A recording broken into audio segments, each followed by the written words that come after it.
You know that feeling when you wake up, the alarm goes off, and before your feet even hit the floor, the day just feels heavy. Oh, yeah. Like an invisible weight. Exactly. You haven't even looked at your phone yet, but there's this pressure. You go downstairs, and suddenly a totally normal conversation with your spouse turns inexplicably sharp. Right. And then the kids are acting chaotic. The dog is barking. Yeah, and you check your bank account, and panic just flares up. It's like you're spiraling, and the day has honestly barely started. And we usually blame the bank account, right? Or the argument. We always blame the external stuff. Right. But according to the source material we are looking at today, which is Chapter 5 of Dev Raghu's book, Armed with Grace, we are completely misdiagnosing the problem. We really are. The issue isn't the force pushing against us. The issue is, well, it's our shoes. We are out on the battlefield completely barefoot.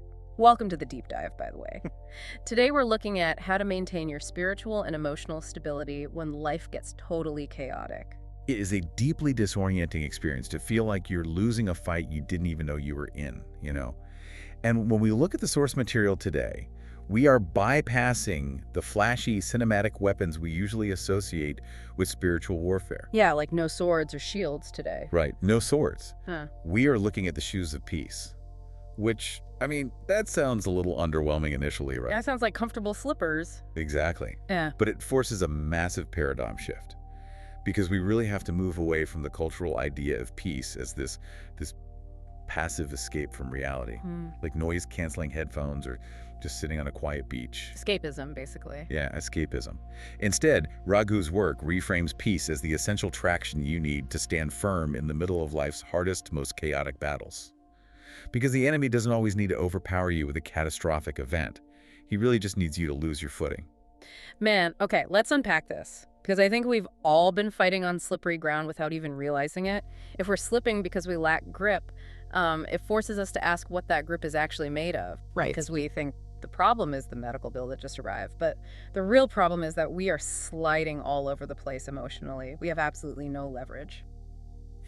And to understand the mechanics of that leverage, the text pulls us back to the historical context of the Apostle Paul. So when Paul wrote Ephesians 6.15, advising believers to have their feet fitted with the readiness that comes from the gospel of peace, he was literally chained to a Roman soldier. So he's just staring at this guy's armor all day. Literally staring at it. And a Roman soldier's footwear was an absolute marvel of ancient military engineering. They wore these things called caligae. Caligae, okay. Yeah, they were heavy-soled sandals, tightly strapped over the ankle and calf. But the real genius was on the bottom. The soles were heavily studded with these iron hobnails. Wait, like spikes? Basically, yeah. They were ancient cleats designed to violently dig into the dirt. Wow, so these weren't just leather flip-flops for a stroll around the Mediterranean. They were designed for the specific physics of hand-to-hand combat. Exactly, because the terrain in ancient warfare was rarely, perfectly flat or dry. It was rocky, uneven, and inevitably slick with mud and blood. Right. So a soldier could have an impenetrable breastplate, a massive shield, a razor-sharp sword. But if his feet couldn't grip the ground when the enemy charged, all that heavy armor was actually a liability. Because you're top heavy. Exactly. If you slip in the heat of battle, you fall. And if you fall, you are finished.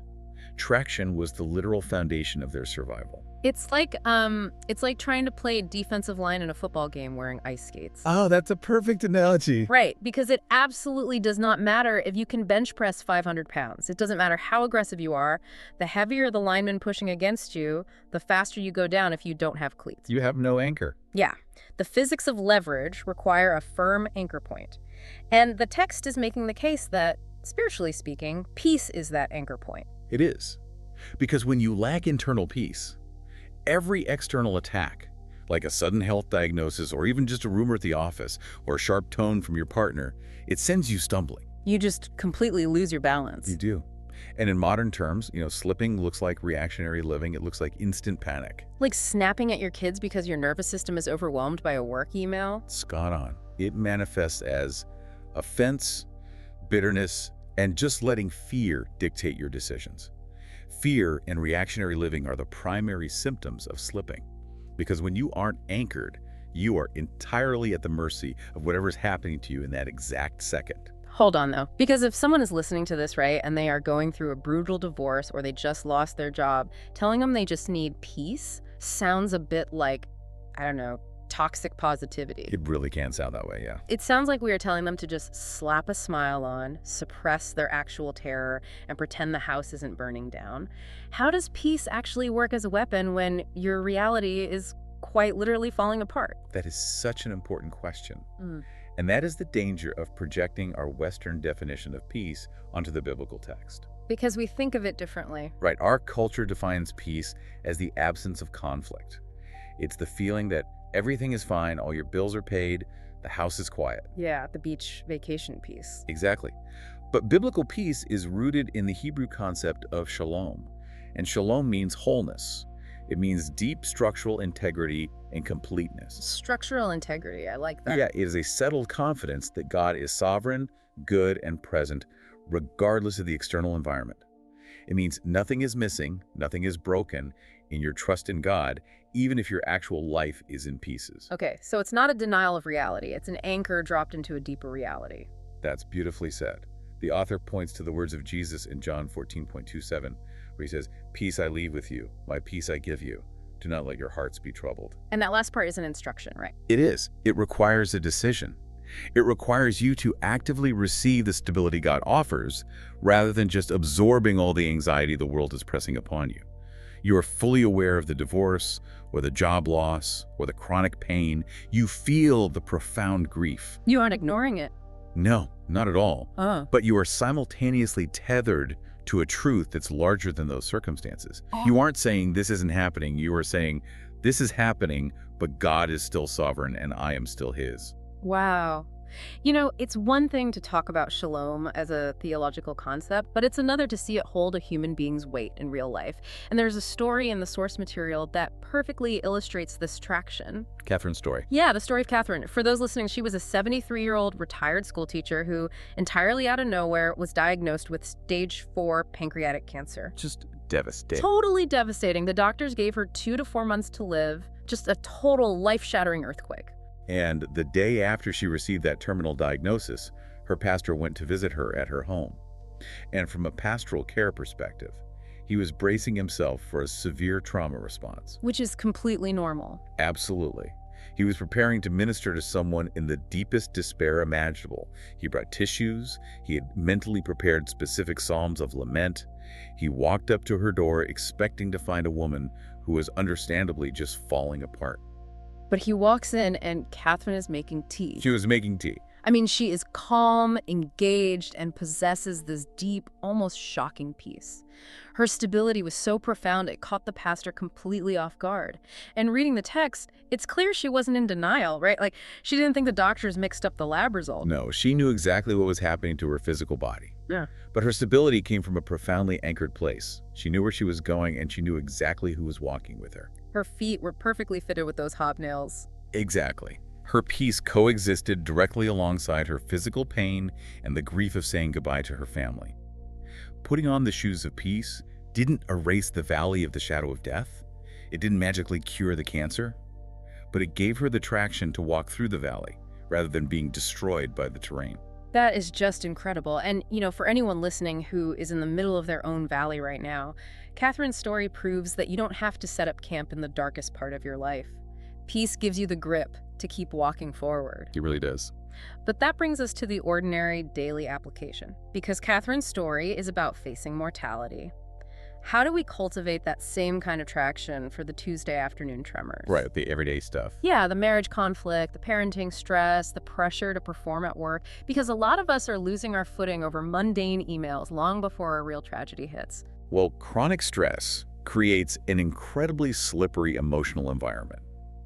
And the author breaks down the mechanics of what it means to actually put on these shoes before the slipping starts. The text provides specific, practical declarations of truth that act as psychological and spiritual hobnails. Oh, I love that. Spiritual hobnails. Yeah. For instance, the practice of putting on peace before a difficult conversation. Like walking into a tense performance review or sitting down with a spouse to discuss a blown budget. Exactly. Before you enter that room, you anchor yourself with the declaration. You say, Lord, I put on the shoes of peace. Regardless of how this conversation goes, my identity and my standing before you share. I don't need this person to validate me. I don't need this outcome to define me. Let's look at the mechanics of why that actually works. Because when we get defensive in an argument, it's usually because our ego feels threatened, right? Yep, our pride is on the line. We feel like our worth is on the line, so our fight or flight response takes over. We lose our footing. When you make that declaration beforehand, you are preemptively disarming your own ego. You sever the tie between your core identity and the outcome of the meeting. It's brilliant, really. It's like a rock climber. When you're scaling a cliff, you clip your carabiner into the safety line before you attempt the dangerous maneuver. You don't jump, start falling, and then try to clip in midair. No, you'd never make it. You secure the anchor first. Another application the text provides is for the exact moment a crisis hits. When the bad news suddenly arrives, the declaration shifts. You say, Lord, the ground is shaking, but my feet are on the gospel. You are sovereign. You are good. You are here. I choose peace, not because I understand what's happening, but because I trust the one who does. So you are physically and spiritually acknowledging the earthquake. You aren't denying it. Right. You acknowledge it, but you're reminding your nervous system where your feet are planted. And then there's the application for the end of a hard day, which is honestly where sleep deprivation and anxiety really compound for a lot of people. Oh, absolutely. The text suggests this anchor. Lord, today was brutal. But tonight, I rest in the peace you've given me. Not the world's peace. Yours. The kind that doesn't depend on circumstances. The kind that guards my heart while I sleep. Leaving the battlefield outside the bedroom. I love that. And the word guard in that context brings us to a vital theological and psychological point. Okay, let's hear it. Because even when we clip the carabiner in, we are still human.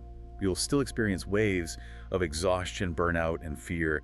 And many believers feel a tremendous amount of unnecessary guilt here. Oh, so much guilt. They think if they feel anxious, their peace is broken, their armor fell off, and they are failing spiritually. Yeah, we tend to equate emotional numbness with spiritual maturity, which is incredibly damaging. It's so damaging. The author actually brings in Philippians 4:6-7 to dismantle that idea. Paul writes that the peace of God will guard your hearts and your minds. And Paul uses the Greek word phrorio here. Phrorio. Yeah, which listeners might not know is a strict military term. He's talking about a sentry, a literal armed guard standing watch at a city gate. This means that peace doesn't just soothe you like a lullaby, it stands guard at the gate of your mind, checking the IDs of the thoughts trying to enter. Wow. So anxiety walks up to the gate, and the sentry stops it to ask where it came from and if it has a right to take over the city. Exactly.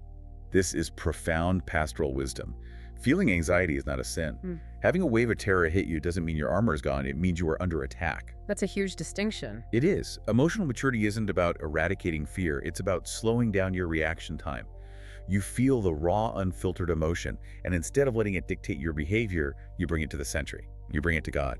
So you don't shove the terror down and fake a smile. You say, I am terrified right now, but I am handing this terror to the guard at the gate. I am not letting it drive the car. Right.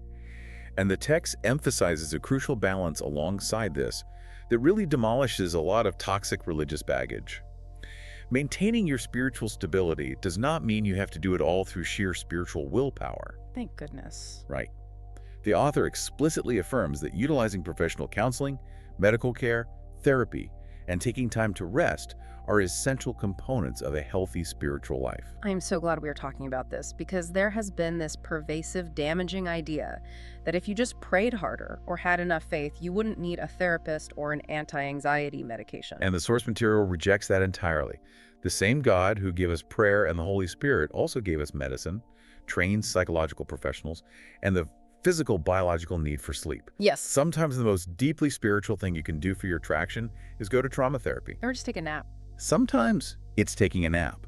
Peace is about utilizing all the resources God provides to maintain your stability when you are under chronic stress. Seeking medical help for debilitating anxiety is not a lack of faith. It is utilizing the tools the great physician has provided in his world. Man, that is so freeing. Pulling all of this together, what we are seeing is that biblical peace is not the absence of a storm. It is the tangible presence of God right in the middle of it. Really is. It's not an escape hatch. It is the heavy iron hobnails on the bottom of your boots. It's the traction that keeps you standing, keeps you from sliding into bitterness, panic, or reactionary living, even when your circumstances remain incredibly difficult. So consider this as you navigate whatever terrain is in front of you today. For anyone listening, what if the areas in your life where you feel the most exhausted, the most burnt out, and the most depleted aren't actually the places where you're fighting the hardest? Oh, that's a good question. What if they are simply the places where you've been trying to stand in your own strength, taking the full force of the enemy's push without any spiritual traction? Where are you slipping right now? That is something we all need to honestly evaluate. You don't have to fight barefoot. It's time to check your traction. If you want to dive deeper into this battle plan and really understand how to put on this armor, we highly recommend picking up a copy of Armed with Grace. It will completely change how you view your daily struggles. Thanks for joining us on this deep dive, and we'll catch you next time.